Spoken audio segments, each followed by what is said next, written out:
प्रिय विद्यार्थियों नमस्कार। आज हम बीए पार्ट द्वितीय में प्रथम प्रश्न पत्र के अंतर्गत यूनिट बी में एक बिंदु का अध्ययन करेंगे। यह बिंदु एमए प्रीवियस में माइक्रो इकोनॉमिक थ्योरी में भी आता है, जो कि उसके यूनिट ए से संबंधित है।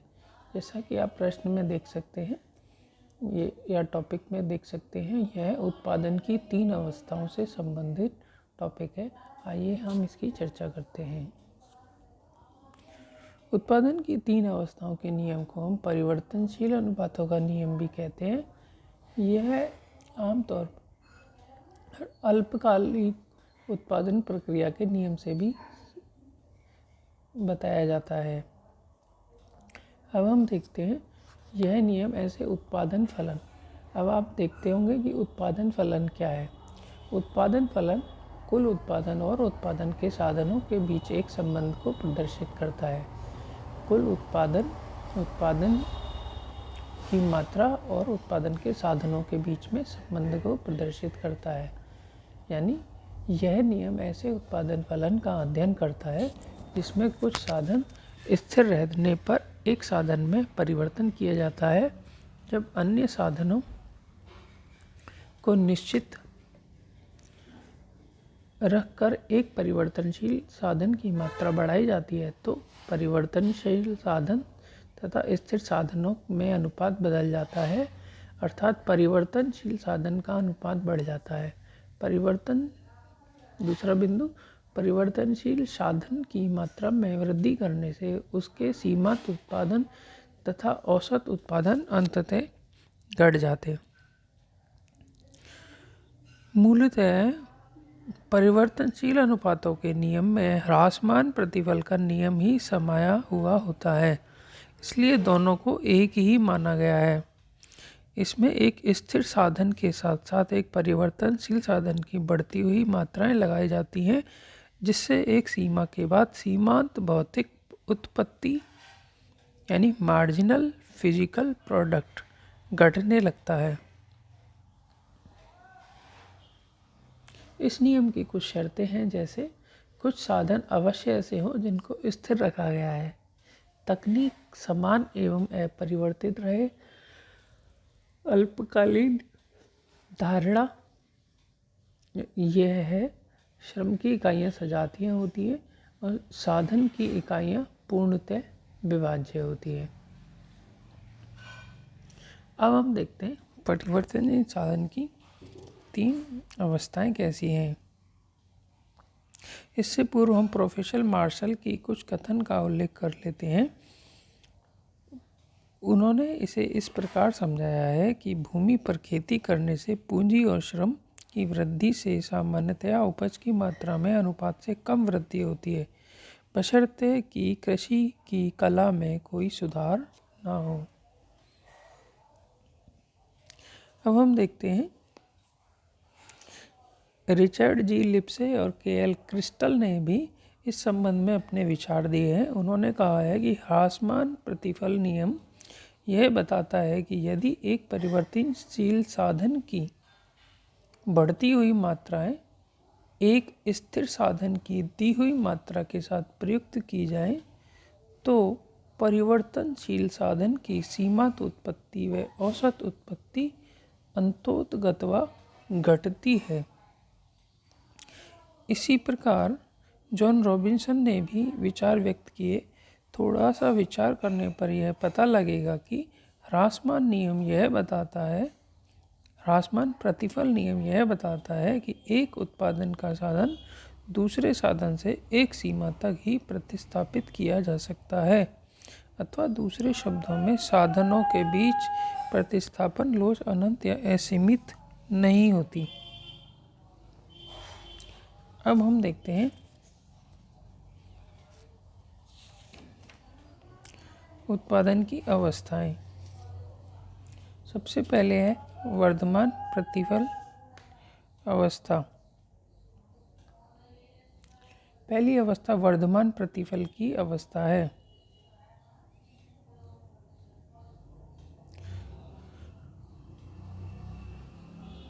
जब एक साधन की मात्रा को बढ़ाने से कुल उत्पत्ति अनुपात से अधिक बढ़ती है तो उसे वर्धमान प्रतिफल की अवस्था कहते हैं। जैसे कि वर्धमान प्रतिफल का कारण है कि स्थिर साधन का उपयोग प्रारंभ में परिवर्तनशील साधनों की इकाइयाँ बढ़ाने से अधिक कार्यकुशल ढंग से होता है। मान लीजिए 1 हेक्टेयर भूमि पर कुछ पूंजी और 1 श्रमिक लगाया जाता है से प्रारंभ में उस भूमि का अपर्याप्त उपयोगी हो पाता है।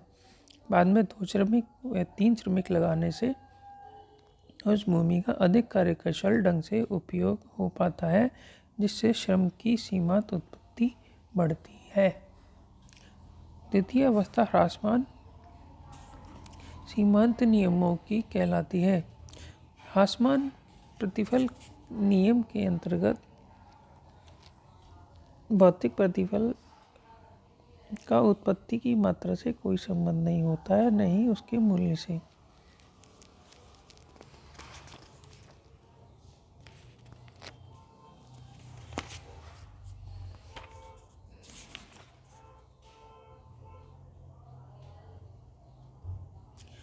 इस प्रकार द्वितीय अवस्था में परिवर्तनशील साधन की मात्रा बढ़ाते रहने से ह्रासमान प्रतिफल प्राप्त होते हैं और तीसरी अवस्था में ह्रासमान प्रतिफल नियम के अनुसार जैसे जैसे हम परिवर्तनशील साधन की मात्रा बढ़ाते हैं वैसे वैसे हमें अपेक्षाकृत कम अनुपात में वृद्धि होती है। उक्त चित्र में हम समझ सकते हैं कि प्रथम अवस्था वर्धमान प्रतिफल की होती है। यह बिंदु O से और N तक है।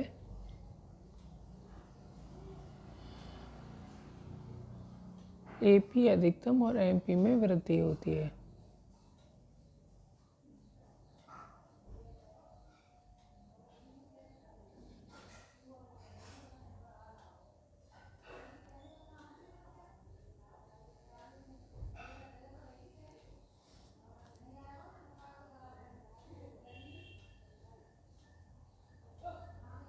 ये हम आप देख सकते हैं O से N तक जो अवस्था है ये प्रथम अवस्था कहलाएगी और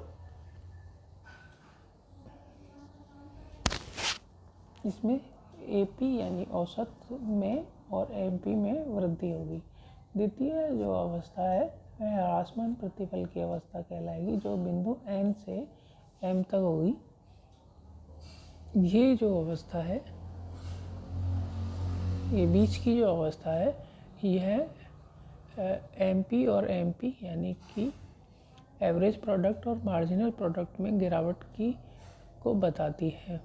तृतीय जो अवस्था है वह ऋणात्मक प्रतिफल की अवस्था है, यानी कि परिवर्तनशील लागत से परिवर्तनशील साधन से हमको ऋणात्मक प्रतिफल मिलेगा जो बिंदु M के बाद का होगा। यानी M बिंदु के बाद का जो सारा जो एरिया है ये थर्ड स्टेज को बताएगा। ये थर्ड स्टेज होगी, ये सेकंड स्टेज होगी और ये वाली जो है ये फर्स्ट स्टेज होगी। इस प्रकार आपने देखा कि उत्पादन परिवर्तनशील उत्पादन के नियम में 3 स्टेज होती है।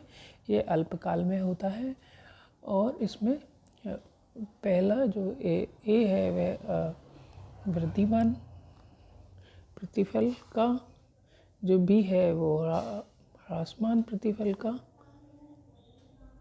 और तृतीय अवस्था ऋणात्मक प्रतिफल की पाई जाती है। इस प्रकार आपने देखा कि कैसे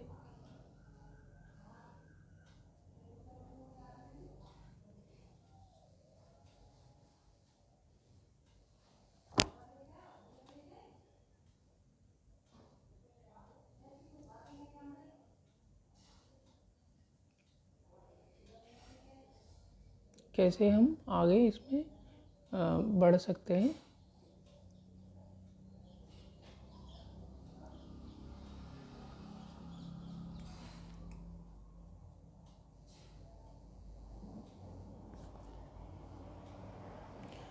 अब विभिन्न अवस्थाओं की इसमें हम व्याख्या देख लेते हैं। स्थिर साधन की मात्रा, परिवर्तनशील साधन की मात्रा। वर्धमान प्रतिफल में प्रथम अवस्था में स्थिर साधन की मात्रा ज़्यादा होती है परिवर्तनशील साधन से, या स्थिर साधन का अनुपात अधिक होता है परिवर्तनशील से। स्थिर साधन का अधिक गहन प्रयोग किया जाता है। ह्रासमान प्रतिफल की द्वितीय अवस्था में स्थिर साधन कम पड़ने लगते हैं। स्थिर साधन की अविभाज्यता होती है, साधनों की अपूर्ण स्थानापन्नता होती है।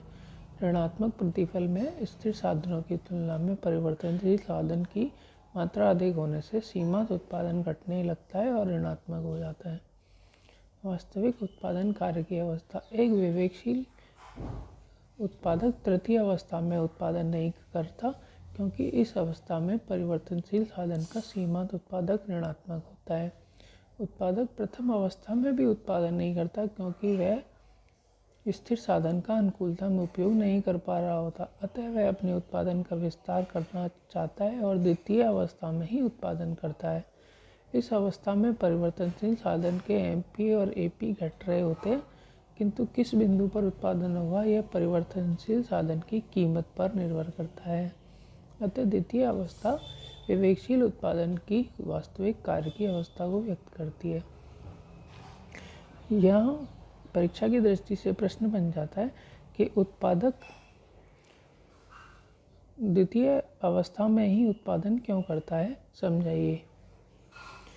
आशा है परिवर्तनशील अनुपातों के नियम का यह वीडियो आपको पसंद आया होगा। आगामी वीडियो में हम उत्पादन प्रक्रिया से संबंधित किसी अन्य बिंदु पर चर्चा करेंगे।